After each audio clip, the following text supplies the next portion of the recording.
Greetings, human beings. I have a cold. Just pretend I don't have a cold, and then it's like I don't. Okay?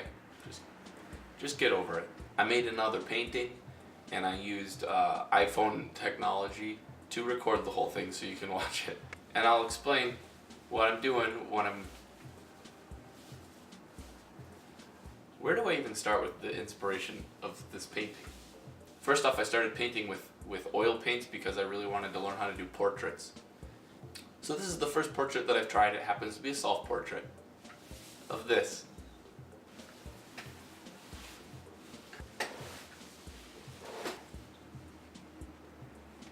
I don't think that worked.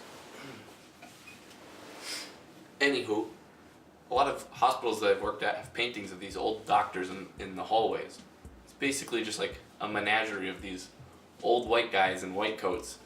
I've always found that to be just like kind of weird, because like I don't know who any of these guys are. Why are they there?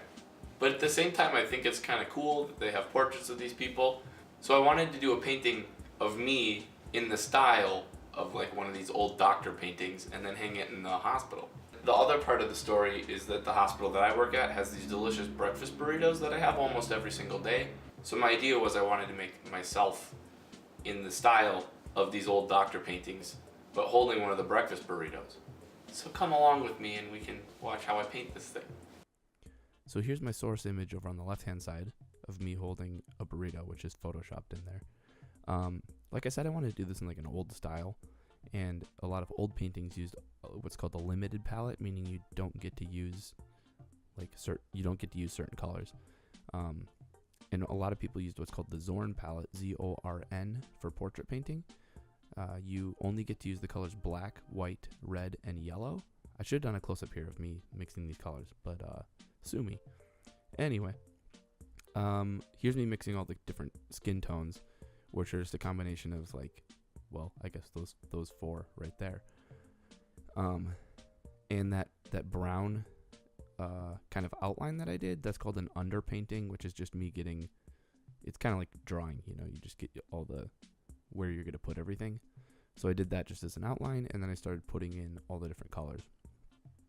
Starting, I don't know, I didn't do this in like a normal fashion where you start with darks and then work your way up to the lights. I just kind of went for it. Again, this is my first portrait that I've ever tried, so it's not perfect by any means. What else here? So yeah, you can see my face is kind of coming together here. A lot of people prime their canvas with kind of a medium tone instead of just going on white, and that gives you a better sense of the your values, so your lights and darks. It's a little what's the word I'm looking for? Misleading? We'll go with that. A little misleading when you have a white canvas, because you're comparing everything to white instead of just like a medium tone. I didn't prep my canvas. Again, sue me, whatever. So let's see. Again, in this old style, I actually wear these old person glasses all the time. This like double crossbar. These glasses, but they remind me of an old man, so I wore them for this photo. And the detail work was actually kind of hard there. I had to use a really small detail brush to get that in. So now I'm pretty much done with the face. This will help a little bit when I'm putting the black in to help me with my values a little bit instead of painting on a white canvas. I also just wanted to see what it looked like with just a black background. So I put that in. Is there anything else to comment on here? I felt like my proportions were pretty close. I didn't nail my expression. As you can see on the source image, I look a little more, I'm at a loss of words. I don't know.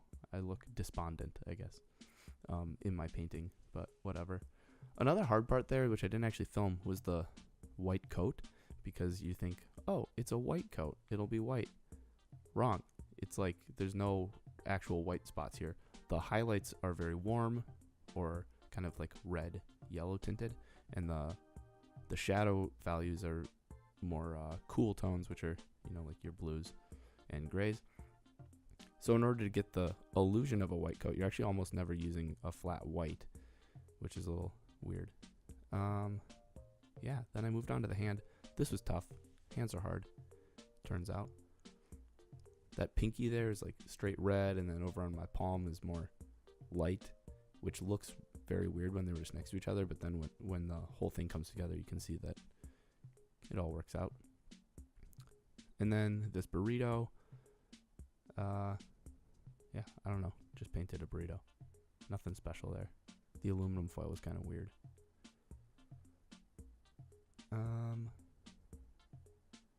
Yeah, I don't know what else. Oh, I did use some blues in here, which is not using the Zorn palette because you're not allowed to use blue, but it was in my bow tie. So the rest of the painting was using just black, white, red, and yellow to mix all my tones except for that bow tie where I have some blues.